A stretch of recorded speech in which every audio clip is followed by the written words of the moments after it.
Petite, accepterais-tu que je sois ton père? A demandé un milliardaire solitaire et mourant à une petite fille affamée. Et avec des larmes dans les yeux, elle a dit quelque chose d'inattendu. Avant de commencer l'histoire, n'oubliez pas de laisser un like et de vous abonner à la chaîne pour voir plus d'histoires comme celle-ci. Le tic-tac de l'horloge murale résonnait dans les couloirs vides du manoir, un son qu'Owen Forney remarquait rarement. Mais ce matin-là, il semblait plus fort, comme s'il égrenait chaque seconde de sa vie.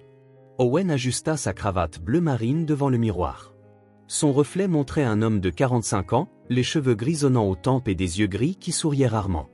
Rien dans son apparence n'aurait pu trahir sa fortune de plusieurs milliards, il préférait ainsi, discret, presque invisible, malgré l'empire qu'il avait bâti. « Monsieur, le chauffeur attend », dit Martha, sa gouvernante, la seule voix autre que la sienne qui résonnait dans cette immense demeure. « Merci, répondit Owen sans la regarder. Le bilan de santé annuel n'était qu'une formalité. Owen ne se souvenait pas de la dernière fois où il avait été malade.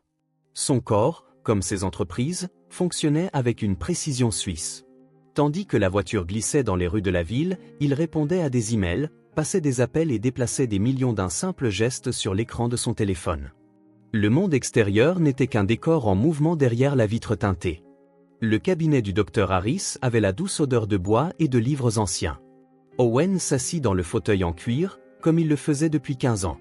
Le médecin, désormais avec des mèches blanches dans sa barbe, examinait les résultats des tests avec une expression qu'Owen n'avait jamais vue auparavant. « Owen, comment vous sentez-vous ces derniers temps ?»« Normal, occupé comme toujours. » Un essoufflement, une fatigue inhabituelle.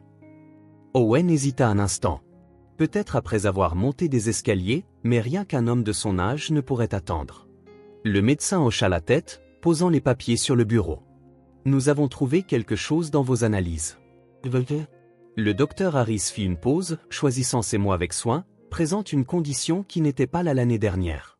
« Quelle condition ?»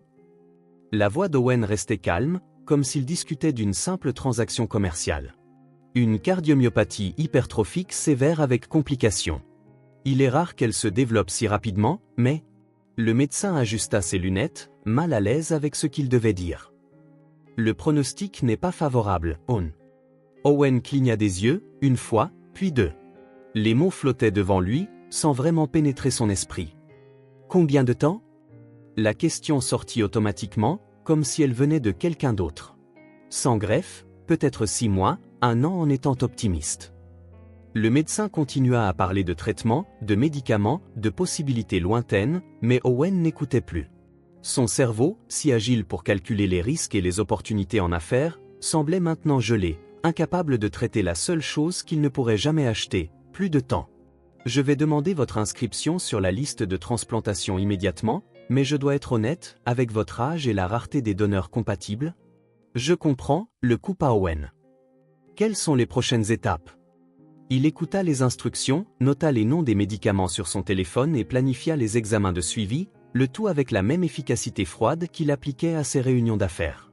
Ce n'est que plus tard, déjà dans la voiture, qu'il sentit le premier tremblement dans ses mains. Le chauffeur lui demanda s'il allait bien. Owen hocha simplement la tête, regardant par la fenêtre les gens sur le trottoir, tous marchant, courant, vivant, sans savoir combien de temps il leur restait. C'était peut-être mieux ainsi. Son téléphone vibra. C'était son assistant lui rappelant la réunion avec les investisseurs. Owen annula d'un bref message. Pour la première fois depuis des décennies, les chiffres sur son compte en banque lui semblaient totalement dénués de pertinence. Lorsque la voiture s'arrêta devant le manoir, il demanda au chauffeur de le déposer à l'entrée. Il voulait marcher un peu dans le jardin. Les fleurs d'automne se balançaient dans la brise, indifférentes au fait que leur propriétaire venait de découvrir sa propre finitude. Owen déverrouilla la porte d'entrée. Le silence l'accueillit, comme toujours. Il retira ses chaussures, laissa sa veste sur le canapé. Ses pas résonnaient sur le sol en marbre alors qu'il se dirigeait vers la cuisine pour un verre d'eau. La maison était si grande que sa voix, s'il criait, ne ferait qu'y résonner. Il n'y avait personne pour l'entendre de toute façon. Dans le salon, il s'arrêta devant le mur rempli de prix, de certificats et de photos avec des célébrités et des politiciens, preuve de ce que le monde appelait le succès. Pas de photos de famille, pas de visage souriant pour lui, et non pour ce qu'il pouvait offrir. Il se versa un whisky et sortit sur la véranda qui donnait sur les jardins. Le coucher de soleil peignait le ciel de nuances orangées et roses. Owen essaya de se souvenir de la dernière fois qu'il avait vraiment regardé un coucher de soleil. Il ne put s'en rappeler. Le diagnostic commença enfin à s'installer dans son esprit. Ce n'était pas la peur de la mort qui le dérangeait, réalisa-t-il. C'était le fait que son absence de ce monde passerait pratiquement inaperçue. Les journaux en parleraient, bien sûr. Le marché financier ressentirait un choc momentané.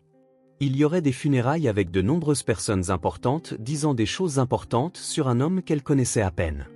Et puis, plus rien. Owen prit une gorgée de sa boisson, sentant la chaleur se répandre dans sa gorge. Il avait passé sa vie entière à bâtir un empire et avait complètement oublié de se construire une vie. Le téléphone sonna à l'intérieur de la maison, probablement des affaires professionnelles. Owen ne bougea pas pour répondre. À la place, il resta là, à regarder les premières étoiles apparaître dans le ciel, se demandant s'il restait encore du temps pour autre chose que simplement exister. 6 mois, peut-être un an. Que fait un homme qui a tout, sauf du temps, avec les jours qui lui restent? La réponse ne vint pas. Seul le silence du manoir vide et le poids croissant de la solitude qu'il s'autorisait enfin à ressentir. Owen marchait sans but dans les rues sombres de la ville. Le froid d'octobre transperçait son manteau coûteux comme s'il était en papier. Il le remarquait à peine, ses pensées trop lourdes des mots du médecin qui résonnaient dans son esprit. 6 mois, un an en étant optimiste. Le diagnostic avait tout changé, et rien en même temps. La vie continuait autour de lui. Les voitures passaient, les gens pressés rentraient chez eux, les lumières scintillaient dans les vitrines des magasins. Mais maintenant, chaque instant semblait marqué par une horloge invisible. À quoi bon tout cet argent, pensa-t-il en passant devant la vitrine d'une bijouterie fermée. Des milliards sur des comptes en banque, des propriétés sur 3 continents, et personne avec qui partager tout cela. Personne qui se souciait vraiment de savoir s'il vivait ou mourait. Sans s'en rendre compte, Owen s'était éloigné de son quartier huppé. Les rues étaient maintenant plus étroites, les bâtiments plus anciens, les lumières plus faibles. À un autre moment de sa vie, il se serait senti mal à l'aise, peut-être même vulnérable. Maintenant, avec la mort qui rôdait, plus rien de tout cela n'avait d'importance. C'est alors qu'il la vit. Dans l'interstice entre 2 bâtiments commerciaux fermés, une petite silhouette fouillait dans des poubelles.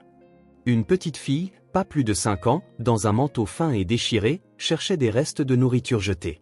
Ses cheveux sombres étaient emmêlés et sales. Même dans la pénombre, Owen pouvait voir qu'elle frissonnait dans l'air froid de la nuit. Quelque chose dans cette scène le paralysa. La fille était complètement seule, aucun adulte à proximité, aucune surveillance. Juste une enfant luttant pour survivre dans un monde froid et indifférent. Comme lui. La prise de conscience le frappa avec une force surprenante. Lui, un milliardaire avec des manoirs dans 3 pays, et elle, une enfant fouillant dans les ordures, tous deux aussi solitaires, tous deux sans personne qui se soucie vraiment d'eux. Sans réfléchir, Owen fit un pas vers la ruelle. Le bruit de sa chaussure sur l'asphalte fit sursauter la fillette, qui se retourna brusquement. Leurs regards se croisèrent, les siens, fatigués et vides, les siens à elle, effrayés et méfiants. Owen s'arrêta, levant légèrement la main pour montrer qu'il ne lui voulait aucun mal. Quelque chose s'agita en lui, une impulsion venant d'un endroit qu'il ne savait même pas exister. Avant qu'il ne puisse analyser ou réfléchir aux conséquences, les mots sortirent « Accepterais-tu que je sois ton père ?» La question resta suspendue dans l'air froid de la nuit, aussi inattendue pour Owen qu'elle devait l'être pour la fillette. Elle pencha légèrement la tête, ses yeux sombres fixés sur lui, comme pour déterminer si elle avait bien entendu ou s'il s'agissait d'une sorte de piège. Ses petits doigts se resserrèrent sur un morceau de pain rassis qu'elle avait trouvé. Elle recula d'un pas, méfiante, évaluant l'homme bien habillé en face d'elle. « Si ça signifie de la nourriture et un endroit pour dormir, j'accepte, » répondit-elle enfin, sa voix petite mais déterminée. La réponse, si pratique et directe, prit Owen par surprise. Il n'y avait aucune émotion, juste la logique de base de la survie. Cela le frappa avec une clarté douloureuse. Pour elle, il ne s'agissait pas de famille ou d'affection, mais de besoins non satisfaits. « Comment t'appelles-tu » demanda-t-il, sa voix plus douce que d'habitude. « Anna » répondit-elle, gardant toujours ses distances. « Je suis Owen. »« As-tu faim, Anna ?» Elle hocha légèrement la tête, ses yeux ne le quittant jamais. « Il y a un dîner de l'autre côté de la rue » dit Owen en montrant un établissement vivement éclairé. « On peut y manger quelque chose de chaud. Qu'en penses-tu » Anna regarda dans la direction indiquée, puis de nouveau vers lui. Son regard passa de son manteau coûteux à ses chaussures cirées, l'évaluant. « Je n'ai pas d'argent, dit-elle, comme pour clarifier les choses. « Moi, si, répondit simplement Owen. Un silence s'installa entre eux. La méfiance dans les yeux d'Anna était palpable, mais il y avait aussi autre chose, une étincelle d'espoir qu'elle essayait de cacher. « Qu'est-ce que tu aimes manger ?» demanda Owen, essayant d'établir une connexion. « Un hamburger, répondit-elle après une pause. « Avec des frites. »« Excellent choix. J'aime ça aussi. » Un autre silence. Owen ne se rapprocha pas, respectant son espace. « Pourquoi veux-tu être mon père ?» demanda finalement Anna, une question étonnamment directe pour une si jeune enfant. Owen n'était pas préparé à cela. Comment expliquer la solitude, un diagnostic terminal et la prise de conscience soudaine de sa propre mortalité à une enfant de 5 ans ? « Parce que je suis seul, répondit-il simplement. « Comme toi. » L'honnêteté de la réponse sembla résonner chez Anna. Elle fit un petit pas en avant, serrant toujours le morceau de pain. « Tes parents sont morts aussi ?»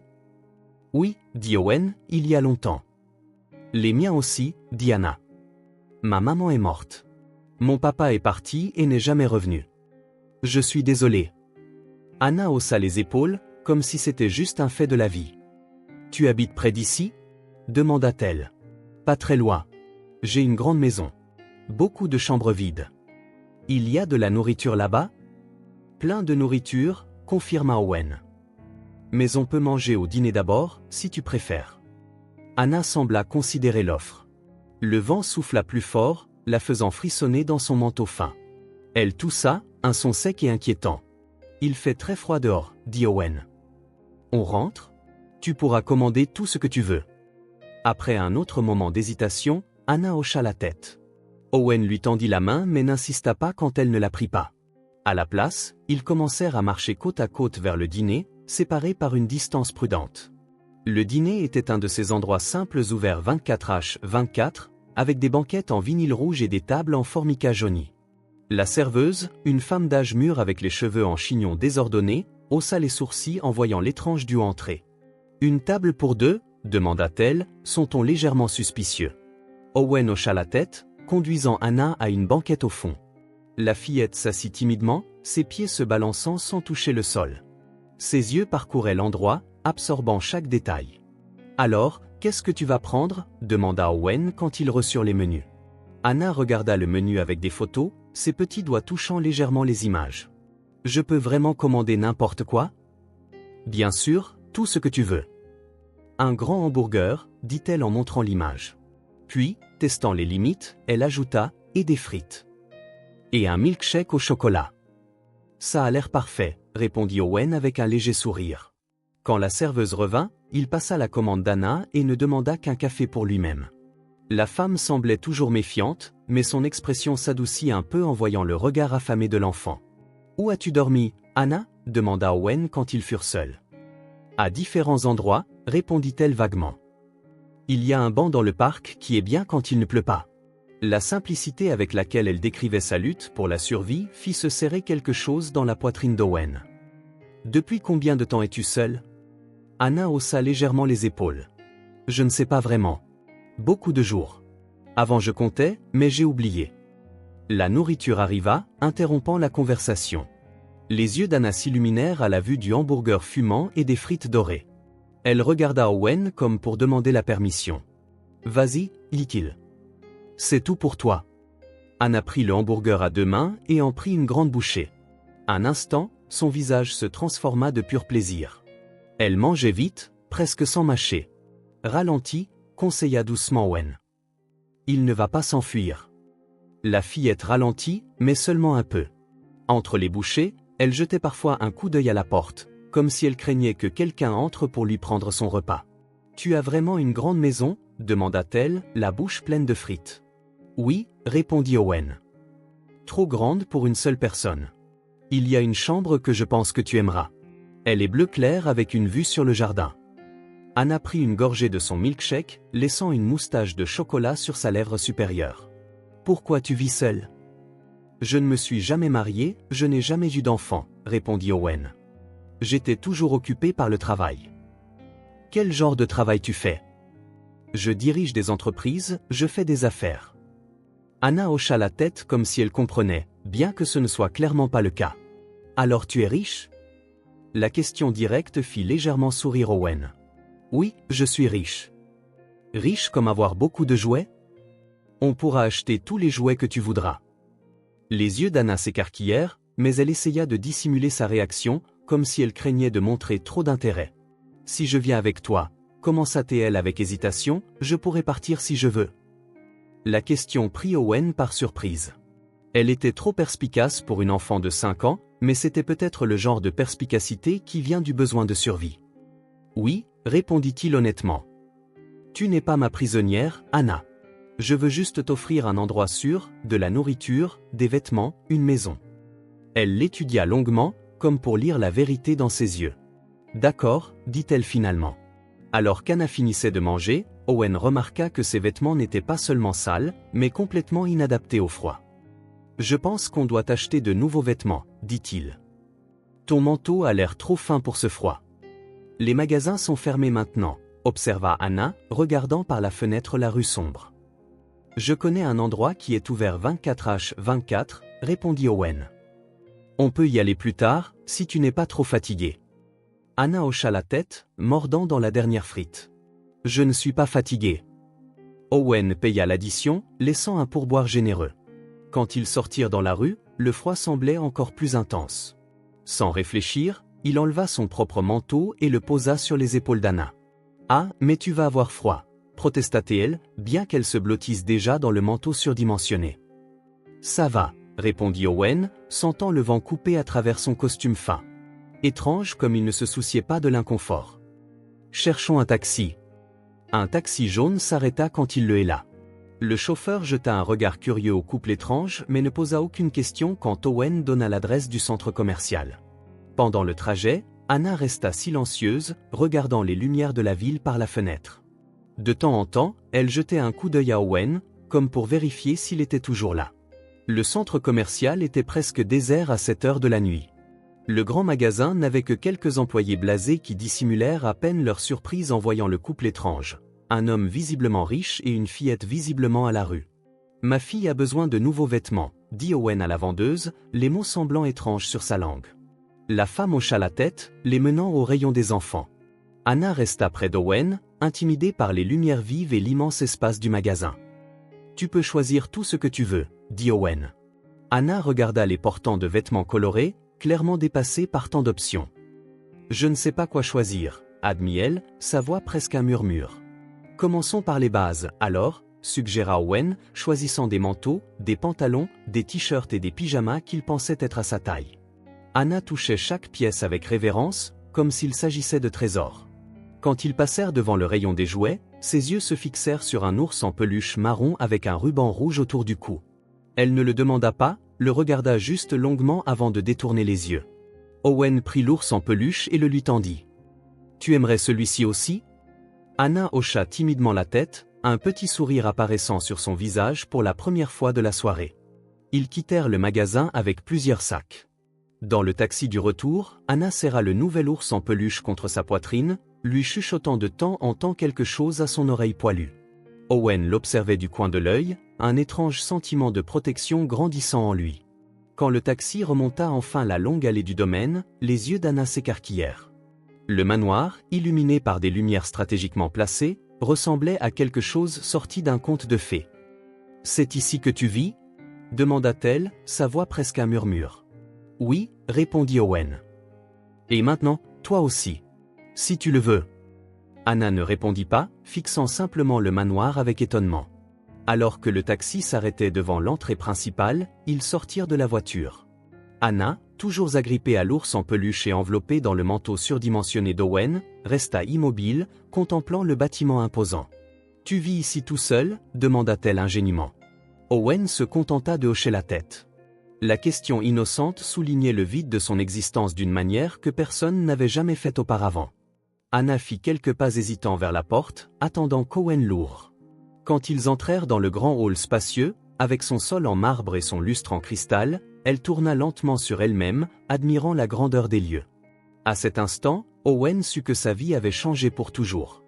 Le diagnostic lui avait donné une condamnation à mort, mais aussi, de manière inattendue, il lui avait donné quelque chose qu'il n'aurait jamais cru avoir, une chance de ne pas être seul pour le temps qu'il lui restait. Et en regardant la petite silhouette émerveillée au milieu de son grand hall, il sentit que l'espace vide qu'il appelait sa maison commençait enfin à se transformer. Les premiers matins, Owen se réveillait en sursaut, comme s'il avait rêvé de quelque chose d'important qu'il ne pouvait se rappeler. Puis, le bruit doux de pas dans le couloir ramenait tout à la surface. Il n'était plus seul. Une enfant vivait maintenant sous son toit. La chambre d'Anna n'avait été qu'un espace vide, l'un parmi des dizaines dans le manoir. En quelques jours, elle prit vie. Owen avait fait venir des meubles adaptés à une fillette de 5 ans, un lit plus petit à la bonne hauteur, une commode colorée, des étagères pour les livres et les jouets. Les murs, autrefois d'un bleu neutre, arboraient désormais des autocollants d'étoiles phosphorescentes. Anna explorait la maison avec la prudence d'un petit animal en territoire inconnu. Au début, elle s'aventurait rarement loin de sa propre chambre. Owen la trouvait souvent assise sur le bord du lit, serrant son ours en peluche, comme si elle attendait des instructions sur ce qu'elle pouvait ou ne pouvait pas faire. « La maison est aussi à toi », lui dit-il un matin en la regardant hésiter devant l'escalier menant en bas. « Tu peux aller partout où tu veux. » Anna hocha la tête mais ne sembla pas convaincue. Des années de survie dans la rue lui avaient appris que tout avait un prix, que les gentillesses étaient rarement gratuites. « On prend le petit déjeuner ?» invita Owen en lui tendant la main. Elle descendit les marches en lui tenant la main, chaque pas mesuré et silencieux. Martha, la gouvernante, avait réagi avec une surprise contenue en découvrant la nouvelle résidente. Professionnelle comme toujours, elle s'était simplement renseignée sur les préférences alimentaires et les allergies. Maintenant, elle préparait le petit déjeuner pour deux, le laissant prêt avant d'aller s'occuper d'autres parties de la maison. « Tu aimes les pancakes ?» demanda Owen, indiquant l'assiette que Martha avait laissée. Anna regarda la nourriture avec de grands yeux. « C'est ça, le petit déjeuner ?»« Oui. Tu n'aimes pas ?»« Je n'ai jamais mangé ça. » Owen sentit ce pincement familier dans sa poitrine, un mélange de compassion et de colère pour ce que cet enfant avait enduré. « Goûte. Si tu n'aimes pas, on peut faire autre chose. » Anna goûta un petit morceau et son visage s'illumina. Elle mangea le reste avec enthousiasme, du sirop coulant sur son menton. Owen réalisa qu'il souriait en la regardant, un sourire sincère, du genre qu'il n'avait pas eu depuis des années. Dans les jours qui suivirent, il commença à décharger Martha des tâches du petit déjeuner. Il se levait plus tôt et préparait lui-même des pancakes, des œufs brouillés ou tout ce que Anna demandait. Il n'était pas un grand cuisinier, mais il découvrit qu'il aimait essayer. Les sourires approbateurs de la fillette étaient une récompense suffisante pour les pancakes tordus et les œufs parfois trop cuits. La cuisine, auparavant un espace fonctionnel rarement utilisé par lui, se transforma en cœur de la maison. Anna s'asseyait sur le comptoir, balançant ses jambes, le regardant cuisiner. Au début, elle parlait à peine. Puis elle commença à poser des questions simples. Pourquoi l'œuf devient dur quand on le cuit? Comment le pain grandit dans le four? Pourquoi le ciel est bleu? Owen, habitué à traiter des questions commerciales complexes, se trouva mis au défi d'expliquer des choses de base sur le monde d'une manière qu'une enfant pouvait comprendre. C'était rafraîchissant. Un matin, environ 2 semaines après l'arrivée d'Anna, il était dans la cuisine en train de préparer le petit déjeuner quand il entendit des pas pressés dans l'escalier. Elle apparut à l'entrée, encore en pyjama, ses cheveux sombres en désordre. « Bonjour », dit-elle, sa voix joyeuse. « Bonjour », répondit Owen, surpris par son enthousiasme soudain. « J'ai rêvé que j'avais un chien », l'informa-t-elle, grimpant sur le tabouret haut avec une agilité nouvelle. Il était grand et marron et il me léchait le visage. « Ah, vraiment ?» Owen posa un verre de jus d'orange devant elle. « Et tu as aimé ce chien ?»« Oui. On peut en avoir un ?» La question le prit au dépourvu. C'était la première fois qu'Anna demandait quelque chose directement, sans circonlocution ni hésitation. « Peut-être, » répondit-il, pensif. « Je n'ai jamais eu d'animaux de compagnie. »« Moi non plus, » dit-elle en buvant son jus. « Mais j'ai vu des enfants avec des chiens au parc. » C'était vrai. La veille, Owen avait emmené Anna au parc près de la maison. Elle avait regardé les autres enfants jouer, en particulier ceux avec des animaux de compagnie, mais ne s'était approchée de personne. « Je vais y réfléchir, » promit-il. À partir de ce jour, le bonjour d'Anna devint une partie essentielle de la routine. Owen se surprenait à l'attendre, à planifier le petit déjeuner en fonction de ce qu'elle avait aimé la veille, impatient de voir son visage endormi apparaître à la porte de la cuisine. La maison, si longtemps silencieuse, se remplit maintenant de petits bruits, des pas courants dans le couloir, des rires étouffés quand Anna découvrait quelque chose de nouveau, le son assourdi de la télévision réglée sur les chaînes de dessins animés. Owen ajusta ses réunions de travail aux périodes où Anna regardait ses émissions préférées ou faisait une sieste l'après-midi. Il évitait les voyages d'affaires, déléguant des tâches qu'il aurait auparavant gérées personnellement. Son assistant remarqua le changement mais ne fit aucun commentaire, se contentant de réorganiser son emploi du temps pour accommoder les nouveaux horaires. Le soir, une nouvelle routine s'installa. Après le dîner, Anna prenait un bain, n'ayant plus besoin d'aide comme elle tenait à le souligner, et mettait l'un de ses nouveaux pyjamas. Owen la retrouvait au lit, entourée des livres pour enfants qu'ils avaient achetés. « Lequel aujourd'hui » demandait-il en s'asseyant sur le bord du lit. Anna choisissait avec soin, comme s'il s'agissait d'une décision de la plus haute importance. Au début, elle préférait les histoires avec beaucoup d'illustrations et peu de mots. Avec le temps, elle en vint à apprécier les contes plus longs, interrompant parfois pour demander la signification de mots qu'elle ne connaissait pas. Owen découvrit qu'il adorait ces moments, la voix qu'il utilisait pour les différents personnages, les expressions d'émerveillement ou de joie sur le visage d'Anna, le sentiment de calme qui l'enveloppait pendant qu'il lisait. C'était comme si le monde extérieur, avec ses conseils d'administration, ses cours de la bourse et le diagnostic fatal planant au-dessus de sa tête, disparaissait simplement pendant ces histoires. Après la lecture, Anna le serrait dans ses bras avec une force surprenante pour quelqu'un de si petit. « Bonne nuit, disait. Elle ne l'appelait toujours pas papa, et il n'insistait pas. Il savait que la confiance et l'affection ne pouvaient pas être forcées. « Bonne nuit, Anna », répondait-il en ajustant les couvertures autour d'elle. La première fois qu'Owen réalisa vraiment à quel point sa vie avait changé, c'était un mercredi ordinaire, environ un mois après l'arrivée d'Anna. Il était dans son bureau à domicile, examinant des contrats, quand le téléphone sonna. C'était son cardiologue, lui rappelant un rendez-vous de suivi qu'Owen avait reporté 2 fois. « Monsieur Forney, votre état nécessite une surveillance constante », dit le médecin, la voix sérieuse. « Nous devons vérifier comment le traitement fonctionne. »« Je serai là demain », promit Owen. En raccrochant, il réalisa qu'il n'avait pas pensé à sa maladie depuis des jours.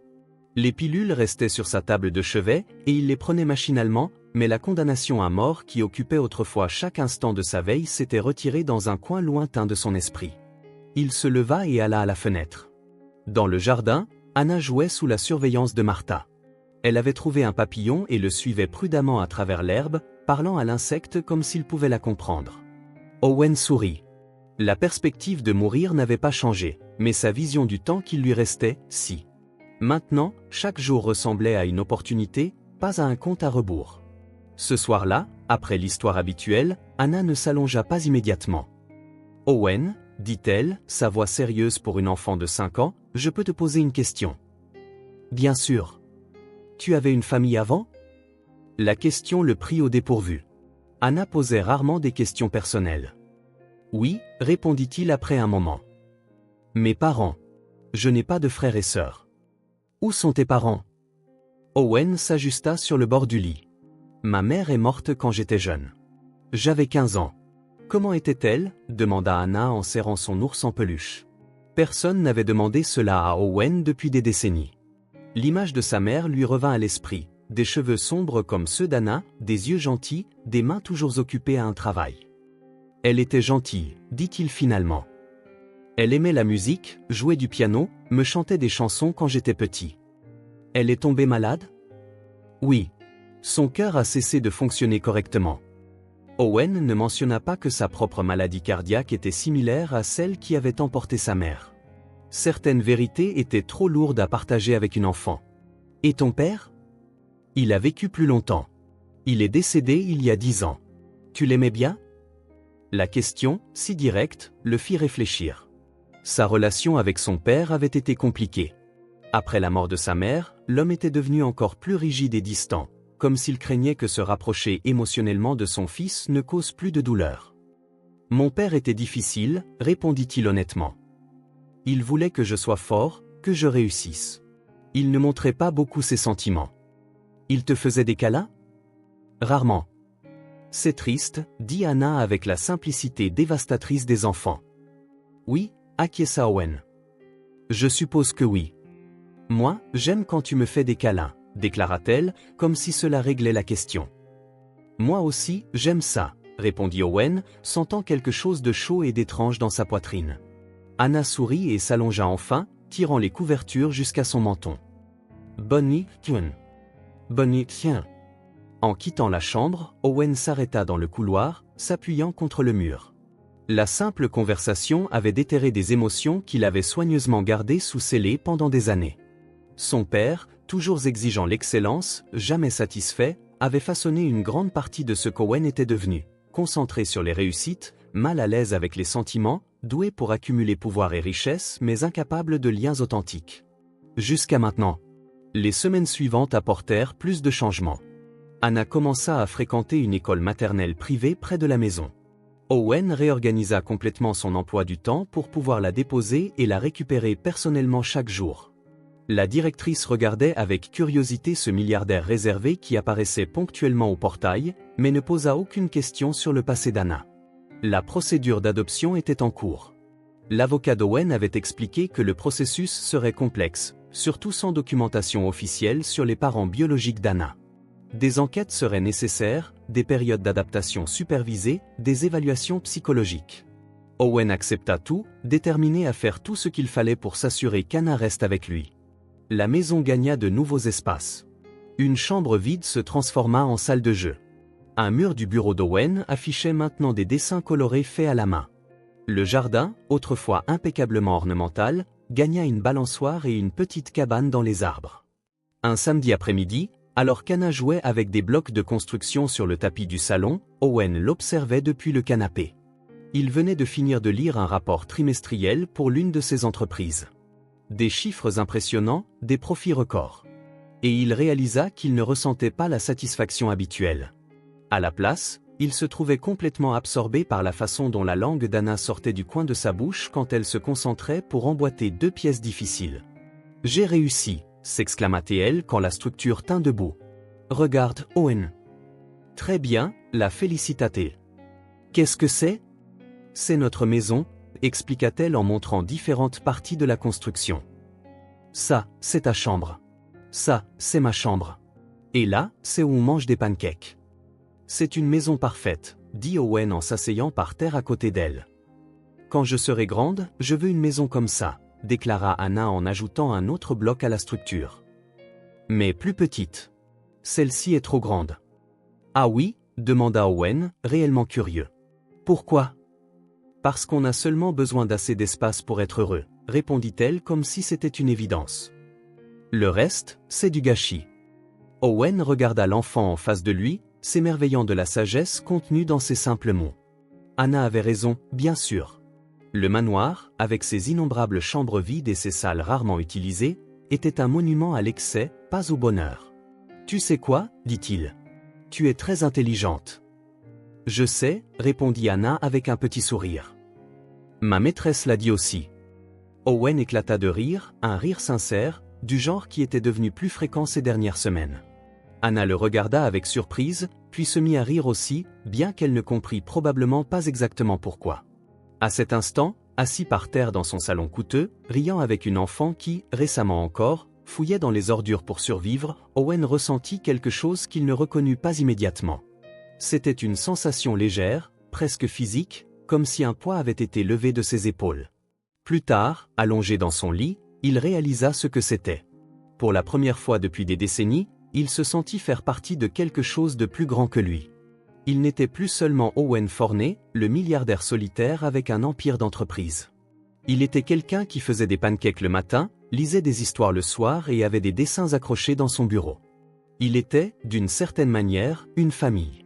Pas celle qu'il avait toujours imaginé avoir un jour, dans un futur lointain qui n'arrivait jamais. Pas la famille traditionnelle que son père attendait de lui. Mais une famille quand même, imparfaite, improvisée, bâtie sur une rencontre fortuite par une nuit froide. Une famille qui, malgré sa courte existence, avait déjà tout changé. La pluie tombait à verse dehors, transformant le jardin en flaques scintillantes. Le ciel sombre donnait l'impression qu'il faisait nuit, bien que l'horloge n'indiquât que 3 heures de l'après-midi. Owen avait annulé ses réunions, chose qui était devenue de plus en plus courante. Les jours comme celui-ci, il préférait rester à la maison. Anna était assise sur le grand canapé du salon, les jambes croisées, dessinant sur un bloc de papier. À côté d'elle, une tasse de chocolat chaud refroidissait lentement. Owen l'observait depuis un fauteuil voisin, prétendant lire un rapport financier, mais en réalité, absorbant chaque expression qui traversait le visage concentré de la petite fille. Un fort coup de tonnerre fit vibrer les fenêtres. Anna leva les yeux de son dessin, surprise. « C'est juste du bruit », dit Owen pour la rassurer. « L'orage est loin. »« Je n'ai pas peur », répondit-elle, retournant à son dessin. Après quelques traits, elle ajouta « Avant, oui. Quand je vivais dans la rue, c'était terrible quand il pleuvait fort. » Anna parlait rarement de sa vie avant de rencontrer Owen. Il n'insistait jamais, sentant que les souvenirs étaient trop douloureux pour quelqu'un de si jeune. « Tu étais mouillé » demanda-t-il prudemment. Anna hocha la tête, continuant à dessiner. « Et il faisait froid. Je devais trouver des endroits pour me cacher. » Elle s'arrêta, sa petite main immobile sur le papier. « Une fois, un monsieur m'a laissé rester sous le porche de son magasin. Il m'a donné une couverture. C'était gentil. » Owen sentit un serrement dans sa poitrine, imaginant Anna blottie sous un porche, frissonnant sous une fine couverture. « Beaucoup de gens t'ont aidé ?»« Certains, » répondit-elle en haussant les épaules. « D'autres me criaient de partir. Ils disaient que je faisais fuir les clients. » Elle parlait sans apitoiement sur elle-même, énonçant simplement des faits, ce qui rendait la chose encore plus douloureuse pour Owen. « Combien de temps as-tu été seule ?» Anna fronça les sourcils, pensive. « Je ne sais pas vraiment. Longtemps. Depuis que Tom m'a abandonné dans le parc. »« Tom ? » ?»« Le petit ami de ma maman. Ce n'était pas mon vrai père. » Owen posa le rapport, accordant toute son attention à la conversation. « Tu veux me parler de ta maman ?» Anna laissa tomber son crayon et ramena ses genoux contre sa poitrine, enlaçant ses jambes. Elle était jolie. Elle avait des cheveux comme moi et elle me chantait des chansons pour m'endormir. Qu'est-ce qui lui est arrivé ? Elle est tombée malade. Elle dormait beaucoup. Puis, elle ne s'est plus réveillée.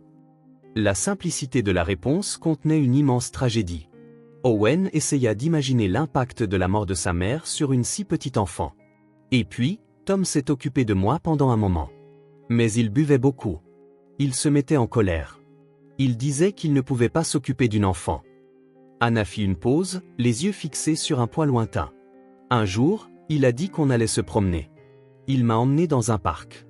Il m'a dit d'attendre sur le banc, qu'il allait acheter une glace. Il n'est jamais revenu. Owen sentit une vague de colère monter contre l'homme qui avait abandonné une petite enfant à son sort. Il prit une profonde inspiration, contrôlant son émotion. Quel âge avais-tu ? Je crois que j'avais 4 ans. Et comment as-tu survécu après ça ? Anna haussa de nouveau les épaules. J'ai attendu qu'il revienne. Puis j'ai eu faim et j'ai demandé de la nourriture aux gens. Certains m'en donnaient. J'ai appris à trouver des endroits pour dormir, à fuir les adultes qui avaient l'air dangereux.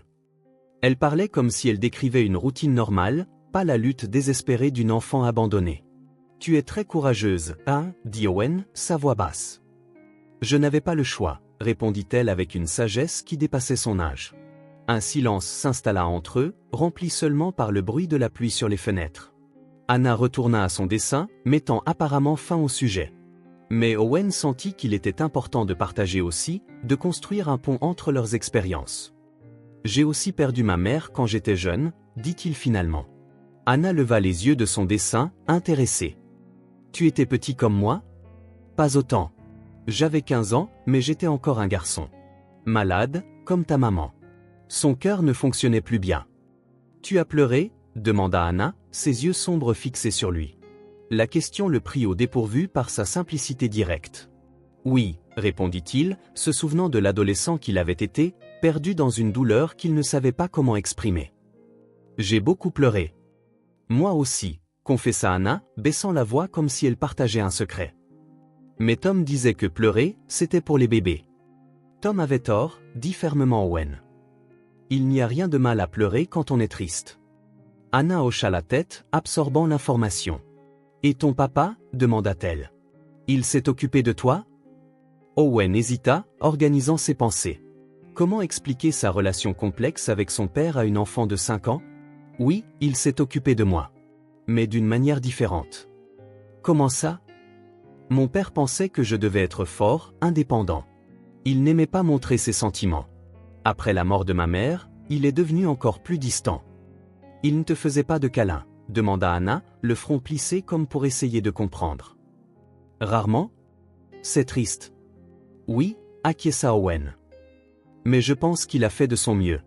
Certaines personnes ne savent tout simplement pas comment montrer ce qu'elles ressentent. Anna sembla réfléchir à cela. Puis, à la surprise d'Owen, elle se leva du canapé et vint à son fauteuil. Sans un mot, elle grimpa sur ses genoux et le serra fort dans ses bras fins s'enroulant autour de son cou. « Moi, je sais le montrer », dit-elle simplement. Owen sentit quelque chose se briser en lui, une barrière dont il ne soupçonnait même pas l'existence. Il enlaça la petite silhouette, sentant sa chaleur contre sa poitrine. Un instant, ils restèrent ainsi, enveloppés par le bruit de la pluie battant contre les fenêtres. « On se ressemble, tu sais, dit doucement Owen. « Comment ? On a tous les deux perdu des gens importants. On était seuls.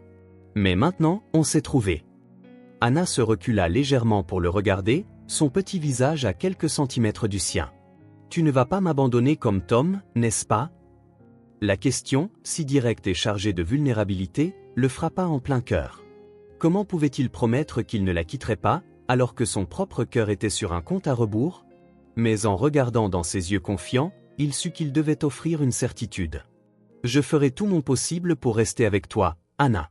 Et même si quelque chose m'arrivait un jour, je m'assurerai que tu ne sois plus jamais seule. » Elle sembla satisfaite de la réponse et posa de nouveau sa tête sur son épaule. Dehors, la pluie continuait de tomber, mais à l'intérieur de cette pièce, quelque chose avait changé. Deux survivants, marqués par des pertes différentes mais tout aussi profondes, avaient trouvé l'un en l'autre quelque chose qu'ils pensaient tous deux avoir perdu à jamais, un foyer. Les semaines s'étaient envolées depuis qu'Anna était entrée dans la vie d'Owen. La routine au manoir avait acquis de nouveaux rythmes, de nouveaux sons, de nouvelles couleurs. Le processus d'adoption avançait, bien qu'avec la lenteur typique de la bureaucratie.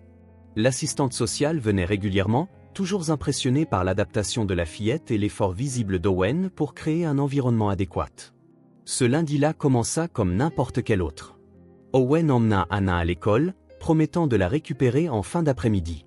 Il avait une réunion importante avec des investisseurs, quelque chose qu'il avait repoussé mais ne pouvait plus remettre. La réunion s'éternisa, chiffres, projections, stratégie de marché. Owen répondait aux questions avec sa précision habituelle, mais quelque chose avait changé dans son approche. Les décisions qu'il aurait prises sans hésiter auparavant passaient maintenant par un nouveau filtre. Comment affecterait-elle son temps avec Anna? Valait-il la peine de se lancer dans un projet qui exigerait des voyages constants pour les prochains mois? Owen, la voix de son directeur financier le ramena à la réalité. Que pensez-vous de la proposition? J'ai besoin d'analyser quelques détails supplémentaires, répondit-il, gagnant du temps. Discutons en demain. Quand la réunion se termina enfin, Owen sentit une douleur persistante aux tempes. Le médecin l'avait prévenu, le stress pouvait aggraver son état cardiaque. Il devait mieux gérer les pressions professionnelles. En arrivant à la maison avec Anna, Owen pouvait à peine garder les yeux ouverts. Le mal de tête s'était aggravé, et il ressentait une fatigue qui semblait pénétrer jusqu'à ses os. « Ça va ?» demanda Anna alors qu'il montait les escaliers, sa petite main tenant la sienne. « Juste un peu fatigué », répondit Owen en essayant de sourire. C'était une longue journée. Anna l'observa attentivement, ses yeux sombres évaluant chaque détail du visage pâle d'Owen, les cernes profonds sous ses yeux, sa posture moins droite que d'habitude. Dans le salon, Owen s'affaissa lourdement sur le canapé, fermant les yeux un instant. Quand il les rouvrit, il vit Anna debout devant lui, l'expression sérieuse. « Va te reposer », dit-elle avec une fermeté surprenante pour quelqu'un de si petit. « Maintenant, c'est moi qui vais m'occuper de toi. » Owen cligna des yeux, confus. « Quoi ? Tu t'occupes toujours de moi ?» expliqua Anna, croisant les bras comme une adulte responsable miniature. « Maintenant, tu es fatigué. C'est moi qui vais m'occuper de toi. » Avant qu'Owen ne puisse protester, Anna avait déjà quitté la pièce. Il entendit ses pas pressés dans le couloir, montant à l'étage, puis redescendant. Elle revint portant une couverture, la traînant par terre en fait, car elle était plus grande qu'elle. Avec un effort visible, elle essaya de l'étaler sur les jambes d'Owen. « Laisse-moi t'aider », offrit-il, mais Anna secoua la tête, déterminée. « Non, tu restes tranquille. » Owen obéit, la regardant tendrement alors qu'elle luttait pour le couvrir correctement. Quand elle eut enfin réussi, elle recula pour évaluer son travail, le front plissé de concentration. « Maintenant, ne bouge pas, » ordonna-t-elle avant de quitter à nouveau la pièce. Cette fois, ses pas se dirigèrent vers la cuisine. Owen entendit le bruit du réfrigérateur s'ouvrir, suivi du bruit de l'eau qui coule. Quelques minutes plus tard, Anna revint, portant prudemment un verre d'eau à deux mains, le liquide se balançant dangereusement près du bord. « Bois », dit-elle en lui tendant le verre quand elle atteignit le canapé. « L'eau, c'est bon pour la santé. » Owen prit le verre, buvant une gorgée pour lui faire plaisir. La vérité était qu'il avait soif, mais ne s'en était pas rendu compte jusqu'à ce moment. « Merci, tiens. » Elle hocha la tête, sérieuse, et repartit. Elle revint peu après avec une pomme et quelques raisins sur une assiette. « Martha a dit que les fruits, c'est bon quand on est malade, » expliqua-t-elle en posant l'assiette sur la table basse. « Tu es malade ? » ?»« Non, » répondit Owen. « Juste fatigué. » Anna ne semblait pas entièrement convaincue. Elle grimpa sur le canapé à côté de lui, étudiant son visage attentivement. « Ma maman était comme ça, parfois, » dit-elle, sa voix basse. Fatiguée. Je lui apportais de l'eau aussi. Owen sentit un pincement dans sa poitrine, imaginant Anna, encore plus petite, s'occupant d'une mère malade. « Et tu t'occupais bien d'elle ?» Anna hocha la tête, son regard lointain un instant. Elle disait que j'étais son infirmière spéciale. Revenant au présent, Anna ajusta la couverture sur Owen, l'attirant jusqu'à son menton, exactement comme il le faisait pour elle chaque soir. « Maintenant, tu dois te reposer », lui ordonna-t-elle. « Ferme les yeux. » Owen sourit mais obéit, fermant les yeux. Il sentit la petite main d'Anna sur son front, comme pour vérifier sa température, un geste qu'elle avait probablement appris de lui ou de Martha. « Tu n'es pas chaud », annonça-t-elle, semblant soulagée. « Mais tu dois quand même te reposer. » Owen ouvrit les yeux et trouva le visage d'Anna à quelques centimètres du sien, son expression sérieuse et inquiète. « Tu sais ce qui m'aiderait beaucoup, » suggéra-t-il. « Si tu restais ici avec moi. » Elle réfléchit un instant, puis hocha la tête. « Je peux te raconter une histoire pour t'aider à dormir ? » « J'adorais. » Anna s'installa à côté de lui sur le canapé, sous la couverture. Elle commença à raconter une version très personnelle de Cendrillon, mélangeant des éléments de différents contes qu'Owen lui avait lus. Owen l'écoutait, sentant une étrange chaleur se répandre dans sa poitrine. Ce n'était pas la douleur à laquelle il s'habituait, mais quelque chose de différent, de presque oublié. Il réalisa avec surprise que ses yeux étaient humides. De toute sa vie d'adulte, il ne se souvenait pas d'avoir été soigné comme cela. Bien sûr, il avait des employés qui répondaient à ses besoins, des médecins qui traitaient ses maladies, des assistants qui organisaient sa vie. Mais ils étaient tous payés pour cela. Personne, depuis sa mère, ne s'était simplement soucié de lui, sans attente, sans obligation, juste par affection. Anna continuait son histoire élaborée, gesticulant avec animation de ses petites mains. Elle ne remarqua pas la larme solitaire qui coula sur le visage d'Owen. Et puis, le prince a trouvé la chaussure, mais elle n'allait à personne parce qu'elle était trop petite. Seul Cendrillon avait un pied d'enfant. Owen sourit à travers ses larmes réprimées, charmé par la logique de l'enfant. « C'est une super histoire, » dit-il quand elle arriva enfin où ils vécurent heureux pour toujours. « Tu as vraiment aimé ?» demanda Anna, les yeux brillants. « C'était la meilleure histoire que j'ai jamais entendue. » Elle sourit, fière, et se blottit plus près de lui. « Tu te sens mieux ? » « Beaucoup mieux, » répondit honnêtement Owen. « Tu es une excellente infirmière. »« Je sais, » dit-elle avec la simple confiance des enfants. Puis, plus doucement, « Maintenant, je m'occupe de toi, et tu t'occupes de moi, d'accord ?»« D'accord » acquiesça Owen, la voix nouée par l'émotion.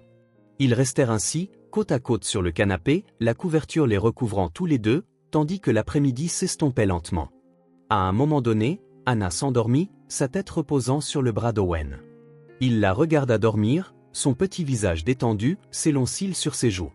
Comment était-il possible que cet enfant, qui avait tant souffert, ait encore une telle capacité à aimer, à prendre soin? Owen réalisa qu'il avait passé toute sa vie à chercher quelque chose où le succès, la reconnaissance, le pouvoir, alors que ce qui comptait vraiment était là, dans ce simple moment de connexion humaine. Le mal de tête avait disparu. La fatigue restait, mais elle semblait maintenant moins importante. Ce qui importait dormait à côté de lui, petit et vulnérable, mais avec une force intérieure qui l'étonnait. « Maintenant, c'est moi qui vais m'occuper de toi. » Les simples mots d'Anna résonnaient dans son esprit, guérissant quelque chose qu'il ne savait même pas être brisé. Les jours au manoir s'installèrent dans leur propre rythme. Ce qui était autrefois une maison silencieuse et vide pulsait maintenant de l'énergie d'une enfant. Owen découvrit qu'il aimait les routines, non pas celles, rigides et impersonnelles, qui marquaient sa vie d'entreprise, mais les petites traditions que lui et Anna créaient ensemble. Les matinées commençaient tôt. Anna se réveillait avec le soleil, souvent, Owen la trouvait déjà assise dans son lit, bavardant doucement avec son ours en peluche. Le petit déjeuner ensemble devint sacré, pancakes les mardis et jeudis, œufs brouillés les lundis et mercredis, céréales le week-end. De petits rituels qui ancraient leur journée. Un samedi matin, alors qu'il mangeait, Anna regarda Owen lire le journal. « Je veux apprendre à lire aussi », dit-elle en montrant les lettres imprimées. Owen baissa le journal, surpris. « Alors, tu aimerais que je t'apprenne » Anna hocha la tête, déterminée. « Je veux lire les histoires toute seule. » Cet après-midi-là, Owen transforma un coin de la bibliothèque en une petite salle de classe. Il acheta des cahiers colorés, des crayons doux, des livres pour enfants avec de grandes lettres et des illustrations vives. Anna s'assit à la petite table qu'il lui avait fournie, les pieds se balançant au-dessus du sol, les yeux attentifs. « Commençons par l'alphabet », dit Owen en dessinant de grandes lettres sur un tableau blanc qu'il avait installé au mur. Anna répétait chaque lettre, les traçant soigneusement dans son cahier. Sa langue sortait du coin de sa bouche quand elle se concentrait, une habitude qu'Owen trouvait adorable. Celle-là est difficile, se plaignit-elle quand il arrivait Roger, essaie encore, l'encouragea Owen. Ça n'a pas besoin d'être parfait. Après quelques tentatives frustrées, Anna réussit enfin. Elle leva son cahier, fière, montrant la lettre. Regarde, j'ai réussi. C'est parfait, la félicita Owen, ressentant une satisfaction qu'aucune affaire réussie ne lui avait jamais donnée. Les sessions de lecture devinrent une partie de leur routine quotidienne, une demi-heure après le petit déjeuner, avant qu'Anna n'aille à l'école, et une autre demi-heure avant le dîner. Owen fut surpris de la rapidité avec laquelle elle apprenait. En quelques semaines, elle reconnaissait toutes les lettres et commençait à former des mots simples. « MS » éplatait-elle un soir, montrant chaque lettre dans le livre. « Maison, exactement », confirma Owen. « Et où est cette maison » Anna montra l'illustration colorée. « Dans la forêt. C'est là où vit le lapin. »« Et où est notre maison » Anna réfléchit un instant. « Sur la colline. C'est la plus grande de toutes. »« Et tu aimes vivre ici » Un large sourire illumina son visage. « C'est la meilleure maison du monde. » Quelque chose de chaud se dilata dans la poitrine d'Owen. Le manoir, qui avait été si longtemps un simple symbole de statut, un investissement, était maintenant un foyer, un refuge. La meilleure maison du monde, selon le seul avis qui comptait vraiment. Les dessins d'Anna commencèrent à apparaître partout. Au début, Owen les rangeait soigneusement dans un dossier, comme des trésors. Puis il réalisa qu'ils devaient être exposés, célébrés. Il acheta des cadres colorés et commença à les accrocher au mur. Le premier était un portrait d'eux deux, des bons hommes allumettes, un grand et un petit, se tenant la main sous un soleil souriant. Owen l'accrocha dans son bureau, là où il pouvait le voir en travaillant. « Tu as vraiment aimé » demanda Anna en le regardant fixer le cadre au mur. « C'est mon œuvre d'art préférée » répondit-il sincèrement. Anna sourit, les yeux pétillants de fierté, et courut faire d'autres dessins. Bientôt, le manoir, autrefois décoré de peintures coûteuses et de sculptures exclusives, gagna une nouvelle galerie d'art, des dessins d'arbres colorés dans le couloir, une série d'animaux, certains reconnaissables, d'autres complètement imaginaires, dans le salon, un immense arc-en-ciel dans le hall d'entrée. Martha, la gouvernante, sembla d'abord déconcertée par la transformation, mais Owen la surprit un jour en train d'ajuster soigneusement un cadre tordu, un léger sourire sur son visage habituellement austère. « Elle a du talent » commenta Martha. « La maison semble plus vivante maintenant. » Owen acquiesça. Tout semblait plus vivant maintenant. L'écriture vint peu après la lecture. Anna s'entraînait à former des lettres, puis des mots, sur des feuilles de papier colorées. Son premier mot complet écrit sans aide fut Owen. Elle le lui tendit un matin, fière de sa création. « Regarde, j'ai écrit ton nom. » Les lettres étaient grandes et inégales, le « E » était à l'envers, mais pour Owen, c'était la plus belle écriture qu'il ait jamais vue. « Je le garderai pour toujours », dit-il en mettant le papier dans sa poche. Plus tard, quand Anna était à l'école, Owen fit encadrer ce morceau de papier. Il le plaça sur sa table de chevet, la dernière chose qu'il voyait avant de dormir et la première en se réveillant. Avec le temps, les compétences d'Anna grandirent, tout comme la confiance d'Owen en tant que père. Il ne s'était jamais imaginé enseigner à quelqu'un à lasser ses chaussures, à utiliser correctement les couverts, à dire s'il vous plaît et merci. Maintenant, ces simples leçons remplissaient ses journées. Un soir, après le dîner, Anna demanda à faire des biscuits. « Je n'ai jamais fait de biscuits », avoua Owen. « Moi non plus, dit Anna. Mais on peut apprendre ensemble. » Owen trouva une recette simple en ligne. Ensemble, ils mesurèrent la farine, en renversant la plupart par terre, cassèrent des œufs avec des fragments de coquilles qu'il fallut repêcher dans la pâte, et mélangèrent le tout dans un grand bol. La cuisine, habituellement immaculée, se transforma en champ de bataille culinaire. Anna avait de la farine dans les cheveux, du beurre sur les joues et un sourire qui illuminait tout son visage. Quand les biscuits sortirent enfin du four, certains légèrement brûlés sur les bords, Anna applaudit, « On a fait de la vraie nourriture. » Owen mordit dans un des biscuits. Il était un peu dur, certainement trop sucré, mais d'une certaine manière, il était parfait. « Ce sont les meilleurs biscuits que j'ai jamais mangés, déclara-t-il. Le sourire d'Anna s'élargit encore, et Owen réalisa à quel point elle s'épanouissait avec chaque mot d'approbation, chaque petit compliment, comme si toute sa vie avait été marquée par le manque de ces simples confirmations qu'elle faisait quelque chose de bien, qu'elle était appréciée. Il se promit de ne jamais être avare d'éloges, de ne jamais manquer de célébrer ses réussites, aussi petites soient-elles. Un dimanche après-midi, alors qu'il se promenait dans le jardin, Anna s'arrêta soudain devant un parterre de fleurs. « Regarde !» s'exclama-t-elle en montrant un papillon bleu qui s'était posé sur une fleur. « Il est si beau !» observa Owen, regardant l'insecte fragile, ses ailes scintillant au soleil. À une autre époque, il aurait à peine remarqué quelque chose de si commun. Maintenant, à travers les yeux d'Anna, il voyait la beauté extraordinaire dans l'ordinaire. « Tu sais pourquoi les papillons ont de si belles couleurs ?» demanda-t-il. Anna secoua la tête, curieuse. « Pour attirer d'autres papillons ? » Ça aussi. Mais surtout pour se protéger. Les couleurs vives avertissent les prédateurs qu'ils pourraient être venimeux. « Waouh !» dit Anna, impressionnée. « Comment tu sais autant de choses ?» Owen sourit. « Je lis. Et maintenant, tu peux lire aussi, et découvrir des choses comme ça. » Anna hocha la tête, déterminée. « Je vais lire tous les livres du monde. »« Tous ? Bon, peut-être pas tous, reconsidéra-t-elle. Seulement les intéressants. » Owen gloussa, un son qui devenait de plus en plus familier dans une maison qui n'avait connu que le silence. Ce soir-là, à l'heure du coucher, Anna montra à Owen un livre fin qu'ils avaient acheté la semaine précédente, sa première tentative de lire une histoire complète toute seule. « Je peux essayer de te lire ce soir ?» demanda-t-elle timidement. « J'adorais » répondit Owen en s'asseyant sur le bord du lit. Anna ouvrit le livre, prit une profonde inspiration et commença. Lentement, avec quelques pauses pour déchiffrer les mots plus difficiles, elle lut l'histoire d'un lapin qui voulait atteindre la lune. Owen l'aidait occasionnellement, mais la laissait trouver les mots par elle-même chaque fois que possible. Quand elle termina la dernière page, Anna ferma le livre avec une expression de pur triomphe. « Je l'ai lu. J'ai lu tout le livre. »« Tu l'as fait, » confirma Owen, sentant sa poitrine se gonfler de fierté. « Je savais que tu pouvais le faire. » Anna jeta ses bras autour de son cou, le serrant fort. « Tu es le meilleur papa du monde, » chuchota-t-elle. Owen se figea un instant. C'était la première fois qu'Anna l'appelait ainsi.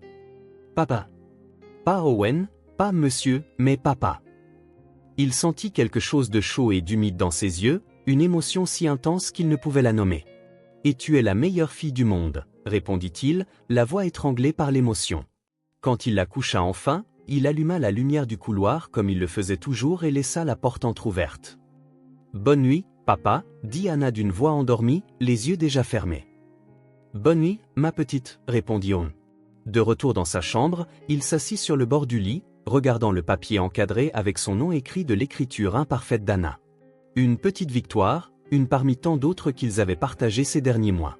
Le diagnostic, les médicaments, les rendez-vous réguliers, tout cela faisait encore partie de sa réalité, mais d'une manière ou d'une autre, ils avaient perdu leur centralité dans sa vie.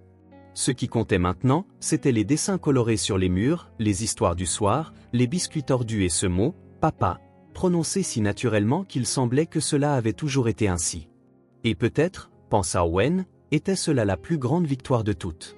L'obscurité était épaisse, presque palpable. Owen courait dans un labyrinthe de rues vides, appelant Anna. Sa voix résonnait entre les bâtiments, mais personne ne répondait. Il tourna à un coin et ne trouva que d'autres rues désertes. La panique grandissait à chaque pas. Soudain, il aperçut une petite silhouette au loin. Anna. Il courut vers elle, son cœur battant dans sa poitrine. Mais plus il courait, plus elle semblait s'éloigner.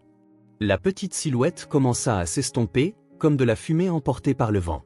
« Anna » cria-t-il. « Ne pars pas !» Elle se retourna une dernière fois, son petit visage marqué par une profonde tristesse. « Tu ne peux pas me sauver » dit-elle, sa voix étrangement adulte. « Personne ne le peut. » Et puis elle disparut complètement. Owen se réveilla avec un sursaut violent, s'asseyant dans son lit. Son cœur battait si fort que ça faisait mal, et sa chemise de nuit était trempée de sueur. Un instant, il fut désorienté, les restes du cauchemar encore trop vifs. Il jeta un coup d'œil à l'horloge numérique sur sa table de chevet, 3h17.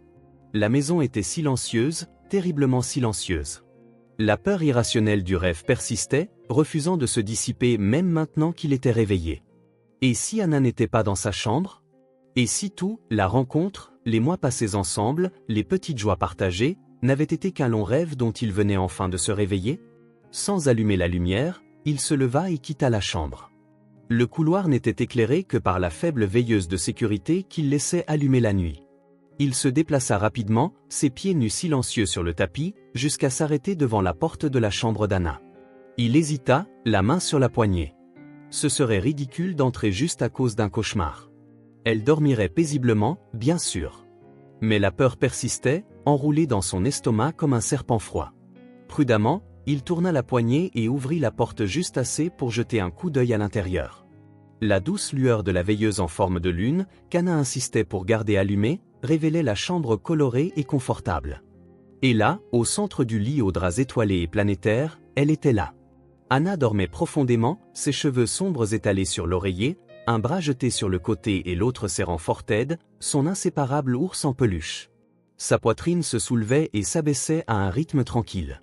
Parfois, ses lèvres bougeaient, comme si elle parlait dans ses rêves. Le soulagement qu'Owen ressentit était presque physique, comme si un poids énorme avait été levé de ses épaules. Elle était là, en sécurité, protégée. Il entra silencieusement dans la chambre et ferma la porte derrière lui. Au lieu de retourner dans son lit, il se dirigea vers le fauteuil de lecture dans le coin, celui où il s'asseyait chaque soir pour raconter des histoires. Il s'enfonça dans le siège moelleux, ses yeux ne quittant jamais la petite silhouette endormie. Anna s'agita dans son sommeil, murmurant quelque chose d'inintelligible, puis se calma. La douce lumière de la veilleuse projetait des ombres douces sur son visage, soulignant la courbe lisse de sa joue, ses longs cils sur sa peau. Owen sentit quelque chose d'étrange dans sa poitrine, une émotion pour laquelle il n'avait pas de nom adéquat. Ce n'était pas seulement de l'amour, bien que ce fût là aussi, grandissant chaque jour.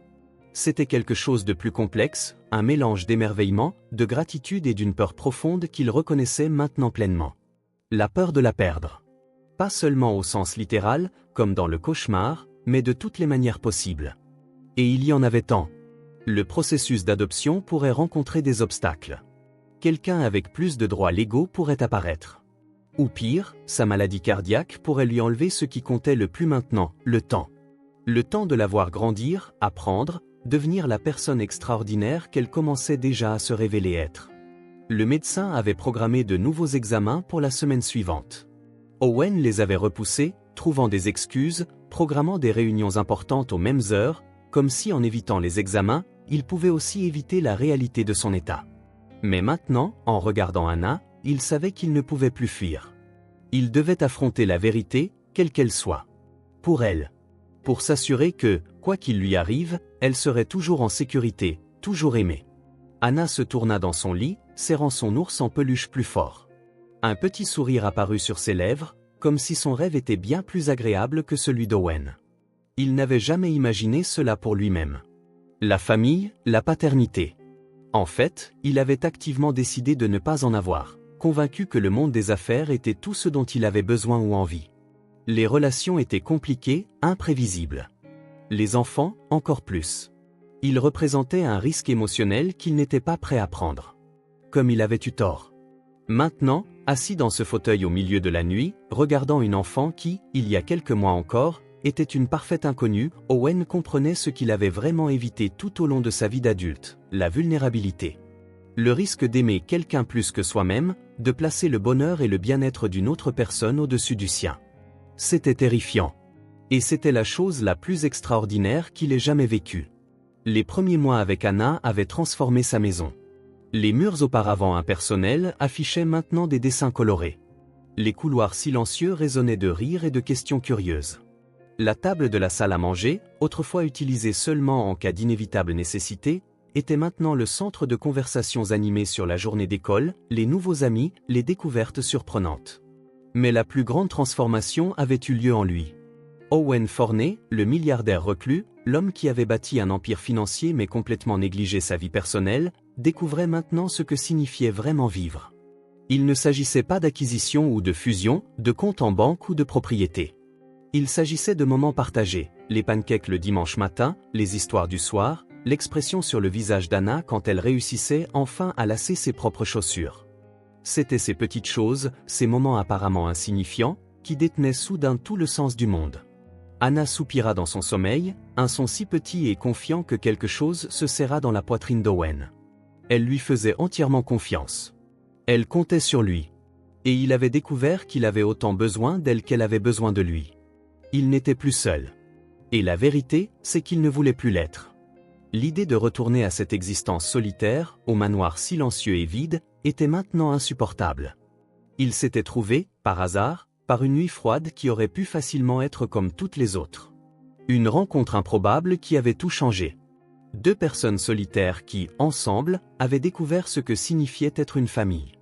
Owen se pencha en arrière dans le fauteuil, ses yeux toujours fixés sur la petite silhouette endormie. La peur persistait, bien sûr, peut-être le ferait-elle toujours. Mais à côté d'elle, il y avait quelque chose de plus fort, la détermination. Il ferait tout son possible pour rester à ses côtés, pour être le père qu'elle méritait, aussi longtemps qu'il le pourrait. Et en regardant le sommeil paisible de sa fille, il prit une décision. Il appellerait le médecin le matin. Il était temps d'affronter la vérité, quelle qu'elle soit. Pour elle. Pour eux. Le matin après le cauchemar, Owen composa le numéro qu'il avait évité pendant des mois. Cabinet du docteur Harris. Bonjour. Bonjour, ici Owen Forney. Je dois prendre rendez-vous avec le docteur Harris dès que possible. Monsieur Forney, répondit la réceptionniste avec un ton de reconnaissance, nous essayons de vous joindre. Le docteur a demandé de reprogrammer vos tests de suivi. Owen sentit une pointe de culpabilité. Il avait délibérément ignoré les appels du cabinet, comme si éviter les tests pouvait d'une manière ou d'une autre arrêter la progression de sa maladie. Nous avons une disponibilité demain à 10 heures. Serait-ce possible? Oui, je serai là. En raccrochant, il resta assis quelques minutes, fixant la photo d'Anna sur son bureau. Il devait savoir combien de temps il lui restait. Il devait tout préparer pour s'assurer qu'elle serait en sécurité, même lorsqu'il ne serait plus là. La porte du bureau s'ouvrit lentement et Anna passa la tête, déjà habillée pour l'école, son sac à dos coloré sur le dos. « C'est l'heure », annonça-t-elle en entrant dans la pièce. Puis elle s'arrêta, l'observant attentivement. « Tu as l'air triste. » Owen était constamment surpris par l'intuition de cet enfant de 5 ans. « J'ai un rendez-vous chez le médecin demain », admit-il finalement, s'accroupissant à sa hauteur. Rien d'inquiétant, juste un contrôle. « C'est le médecin du cœur ?» demanda-t-elle, le surprenant. « Comment tu sais ça ? » Je t'ai entendu parler avec Martha. Et tu prends des médicaments tous les matins en les regardant comme si c'était mauvais. Owen sentit une boule dans sa gorge. Il n'avait pas été aussi discret qu'il le pensait. Oui, c'est le médecin du cœur. Mais ne t'inquiète pas. Je peux venir aussi, demanda-t-elle, l'inquiétude évidente sur son petit visage. Mieux vaut pas cette fois. Martha restera avec toi. Je te promets qu'on fera quelque chose d'amusant après. Anna étudia son visage, comme pour chercher des signes qu'il cachait quelque chose. D'accord. Mais tu dois promettre que tu iras bien. Owen sentit un serrement dans sa poitrine. Comment pouvait-il promettre quelque chose sur lequel il n'avait aucun contrôle? Je ferai de mon mieux, répondit-il en lui tendant son auriculaire. Anna entrelaça son petit doigt avec le sien, scellant la promesse. Le lendemain, après avoir déposé Anna à l'école, Owen se rendit au cabinet du médecin. La salle d'attente n'avait pas changé, les mêmes magazines bien rangés, les mêmes peintures abstraites, le même silence respectueux. L'infirmière l'appela 15 minutes plus tard, le conduisant d'abord à la salle d'examen, électrocardiogramme, tension artérielle, prise de sang. Owen observa tout avec un sentiment d'inévitabilité. Quel que soit le résultat, il devait y faire face, pour Anna. Finalement, il fut conduit dans le bureau du docteur Harris, un homme dans la soixantaine avec des cheveux grisonnants et des yeux vifs derrière des lunettes à monture fine. « Owen, ça fait un moment », dit le médecin en lui tendant la main. « Nous étions inquiets pour vous. J'ai été occupé. » « J'imagine. » Le médecin ouvrit un épais dossier, examinant les résultats et les graphiques. « Ce n'est pas dans vos habitudes de reporter des rendez-vous importants. » Owen ne répondit pas. Le docteur Harris le connaissait depuis 15 ans, assez longtemps pour remarquer des changements dans son comportement. « Eh bien, » dit finalement le médecin en se penchant en arrière dans son fauteuil, « je dois dire que je suis surpris. » Le cœur d'Owen s'accéléra. Surpris comment? La maladie avait-elle progressé plus rapidement? Votre état s'est stabilisé, continua le docteur Harris en ajustant ses lunettes. En fait, je vois des signes que la progression de votre cardiomyopathie a non seulement ralenti, mais a, à certains égards, régressé. Owen cligna des yeux, essayant de traiter les mots. Qu'est-ce que cela signifie exactement? Le médecin sortit des feuilles avec des graphiques. Regardez ces marqueurs cardiaques. La dernière fois, la tendance était à une aggravation constante, c'est pourquoi votre pronostic était si limité. Il montra une ligne descendante. Maintenant, observez l'évolution de ces derniers mois. La ligne s'était stabilisée, puis avait commencé à remonter légèrement. Votre réponse au traitement est exceptionnellement bonne. Votre tension artérielle s'est normalisée. Les tests d'effort montrent une capacité cardiaque meilleure que prévu. Même vos niveaux de cortisol sont significativement réduits. Une vague de soulagement déferla sur le corps d'Owen. « Combien de temps ?» demanda-t-il, sa voix presque un murmure. Le médecin enleva ses lunettes, les nettoyant pensivement. Il est difficile de dire précisément. La cardiomyopathie hypertrophique reste une maladie grave. Il remit ses lunettes, regardant directement Owen. Mais avec ce taux de réponse au traitement, nous parlons d'années, pas de mois. Possiblement de nombreuses années avec un suivi approprié. Années. Le mot résonna dans l'esprit d'Owen. Des années pour voir Anna grandir, des années pour construire des souvenirs. Des années qu'il ne s'attendait pas à avoir. Laissez-moi être franc, continua le docteur Harris. En 30 ans de cardiologie, j'ai rarement vu une inversion aussi significative dans un cas grave comme le vôtre. La médecine a ses limites explicatives, mais quelque chose d'important a clairement changé. Le médecin se pencha en avant. Qu'est-ce qui a changé dans votre vie, Owen? Votre physiologie montre les signes de quelqu'un qui a subi une transformation significative. Owen sentit un léger sourire se former sur ses lèvres. Une enfant, répondit-il simplement. Le médecin haussa les sourcils, ne s'attendant clairement pas à cette réponse. Vous avez adopté? Nous sommes dans les dernières étapes. Une fillette de 5 ans. Intéressant, le docteur Harris prit une note. Et comment a été cette expérience pour vous? Owen pensa à Anna, à ses rires matinaux, aux histoires du soir, aux dessins colorés ornant les murs du manoir. Transformateur. Ça a tout changé. Eh bien, dit le médecin en se penchant en arrière avec un sourire, il semble que cet enfant soit exactement ce que le docteur aurait prescrit, si nous savions comment prescrire ce genre de choses. Il existe une abondante littérature sur les effets positifs des liens affectifs sur la santé cardiovasculaire, mais nous voyons rarement des résultats aussi spectaculaires. En quittant le cabinet, Owen eut l'impression qu'on lui avait donné une seconde chance dans la vie. Le ciel semblait plus bleu, l'air plus doux, la ville autour de lui pulsait de possibilités. Au lieu de retourner au bureau, il se rendit au centre commercial. Il entra dans une bijouterie où il était un client connu. « Monsieur Forney, comment puis-je vous aider aujourd'hui? Je cherche quelque chose de spécial. Un cadeau pour ma fille. » Le mot « fille » semblait encore nouveau sur ses lèvres, et pourtant étrangement naturel. Après avoir examiné plusieurs pièces, il choisit un délicat collier en argent avec un pendentif en forme d'étoile.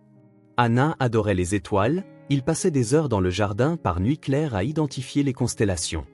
À la sortie de l'école, Anna courut vers lui, lui serrant les jambes.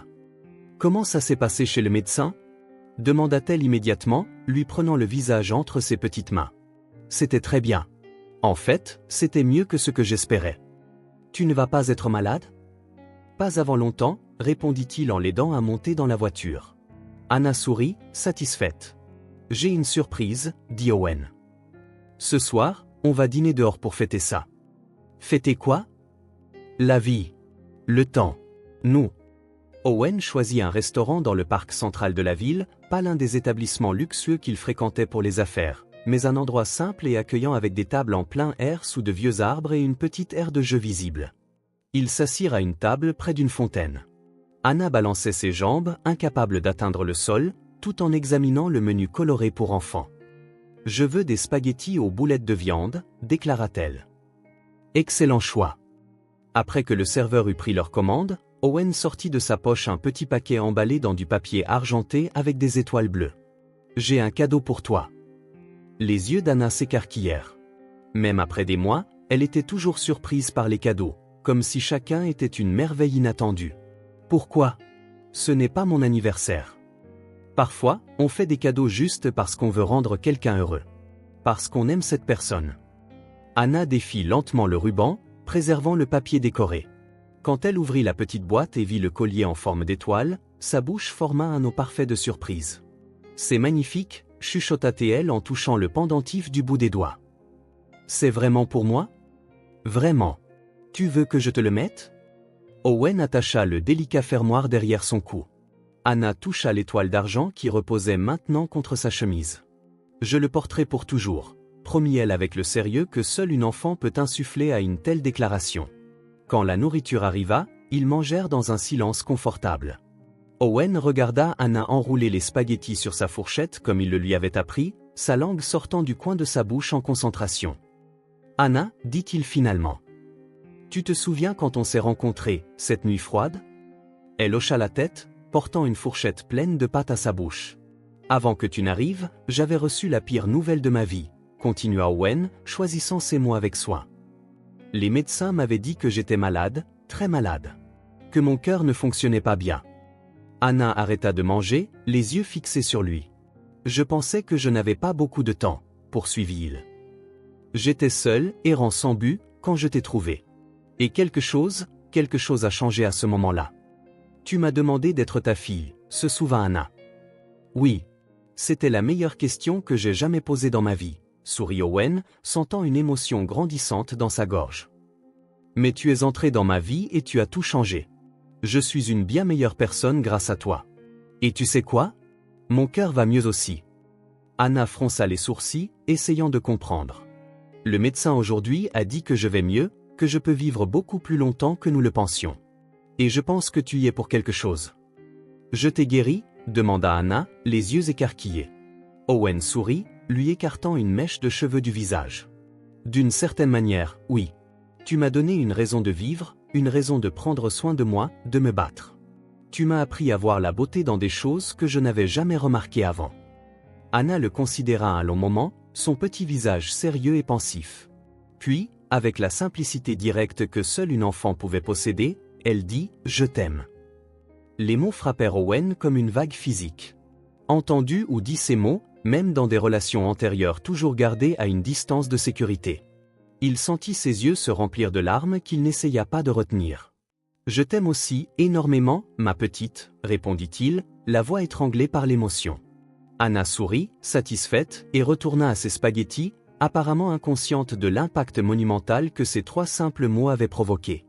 Après le dîner, alors qu'ils marchaient main dans la main vers la voiture, Anna parla des étoiles qui commençaient à apparaître dans le ciel.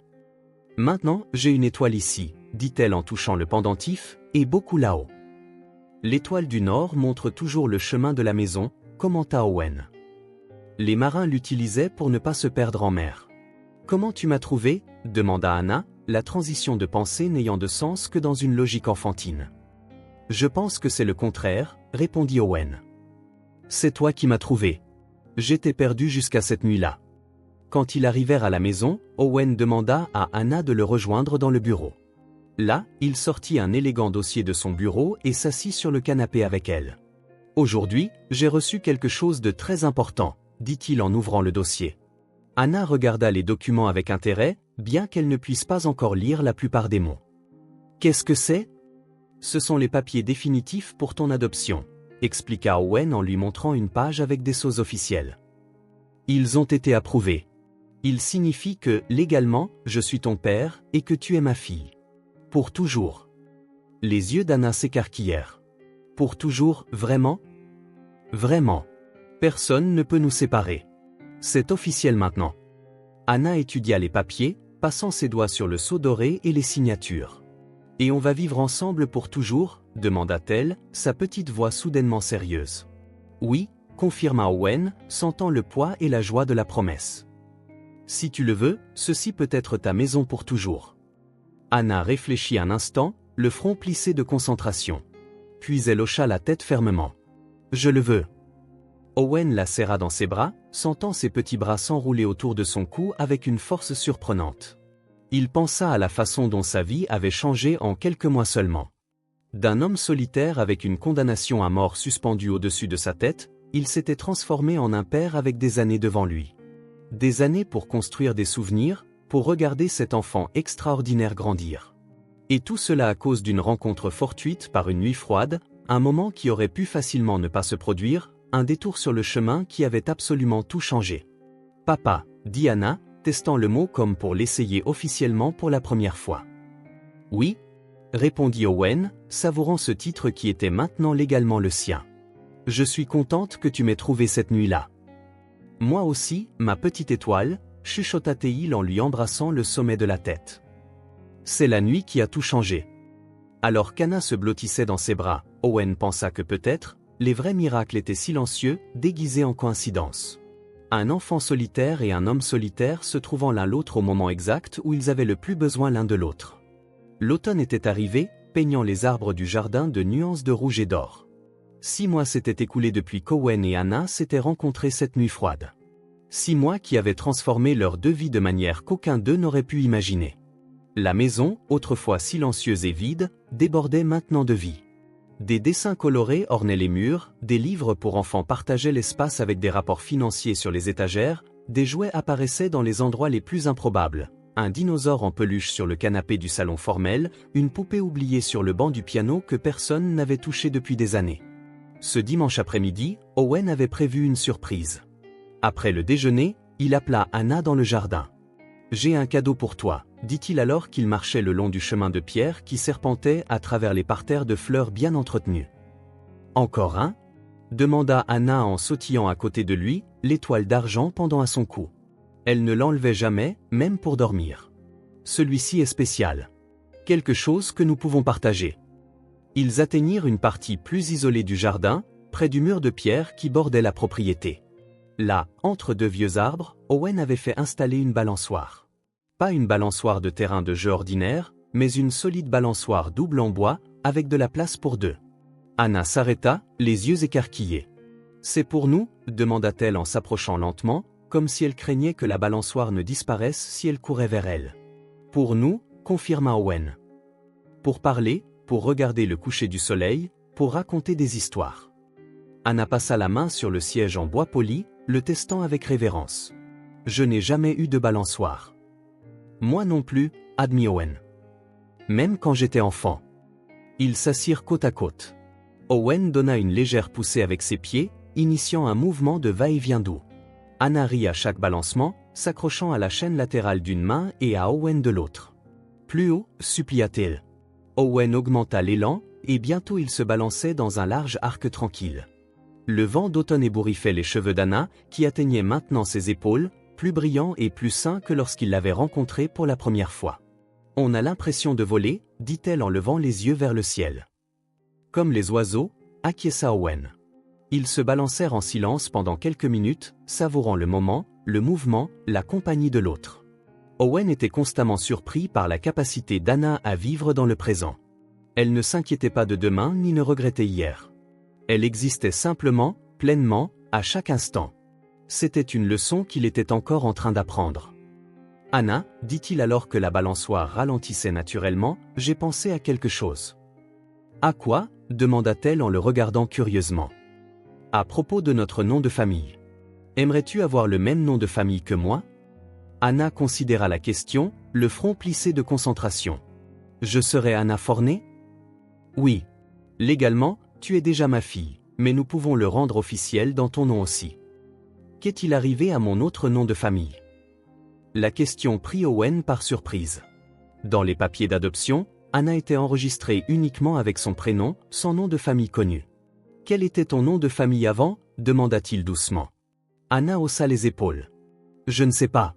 Personne ne m'a jamais appelé par un nom de famille. » Le cœur d'Owen se serra à l'idée d'une si petite enfant sans même l'encre d'un nom complet, une identité partielle, comme si son existence n'était que temporaire. « Alors ce sera un nouveau départ pour nous deux, » dit-il en passant son bras autour de ses épaules. Anna Forney, sourit-elle, testant le nom dans un murmure. Anna Forney. J'aime bien comment ça sonne. Moi aussi, acquiesça Owen. Le soleil commença à se coucher à l'horizon, jetant une lumière dorée sur le jardin. Les ombres s'allongèrent et l'air se rafraîchit. Je pense que nous devrions marquer ce moment, dit Owen en sortant un petit appareil photo de sa poche. Que dirais-tu d'une photo de nous ici? Oui, s'exclama Anna, excitée. Elle adorait les photos, bien qu'elle ait rarement été photographiée avant de vivre avec Owen. Asseyons-nous là, suggéra-t-il en montrant un banc de pierre sous un pommier chargé de fruits rouges. Ils y allèrent main dans la main. Owen s'assit et Anna grimpa spontanément sur ses genoux. Comme ça? Demanda-t-elle en s'installant. Parfait, répondit Owen en tendant son bras pour positionner l'appareil. Attends, demanda Anna. Elle ajusta son collier en forme d'étoile pour qu'il soit visible et lissa la robe bleue qu'elle portait. Maman, oui. Owen sourit, non pas à l'appareil, mais au sérieux avec lequel elle abordait ce moment, à la façon dont chaque petite chose était spéciale pour elle. À 3, on dit notre maison. D'accord. 1, 2, 3. Notre maison, dirent-ils ensemble en souriant à l'appareil.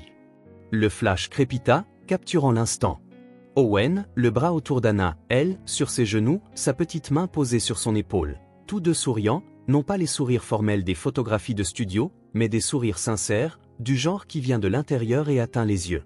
Plus tard, pendant qu'Anna prenait son bain, Owen transféra la photo sur son ordinateur.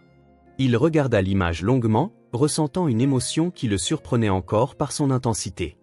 Ils étaient là, un homme qui pensait tout avoir jusqu'à ce qu'il découvre qu'il n'avait rien qui compte vraiment, et une fille qui n'avait rien jusqu'à ce qu'elle découvre qu'elle pouvait avoir ce qui compte le plus, quelqu'un à aimer et dont être aimé. Il fit imprimer la photographie en haute qualité. Le lendemain, il ramena à la maison un cadre photo en argent simple mais élégant. Il plaça la photo à l'intérieur et la positionna sur la table centrale du salon, la place d'honneur où quiconque entrait dans la maison pouvait la voir.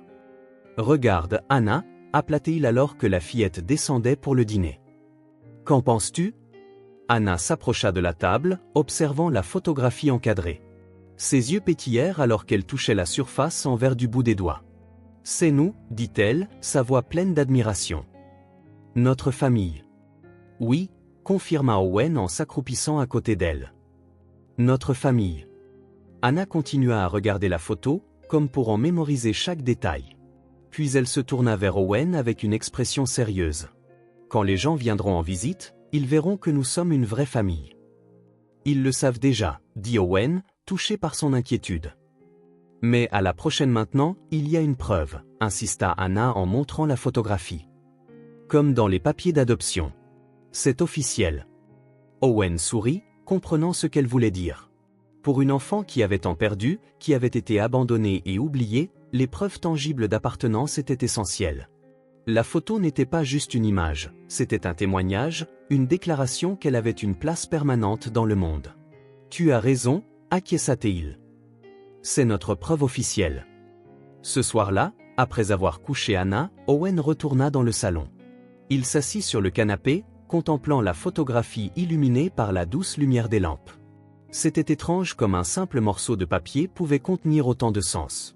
C'était le témoignage visuel de sa transformation, de manoir à foyer, de richesse à abondance, de solitude à famille.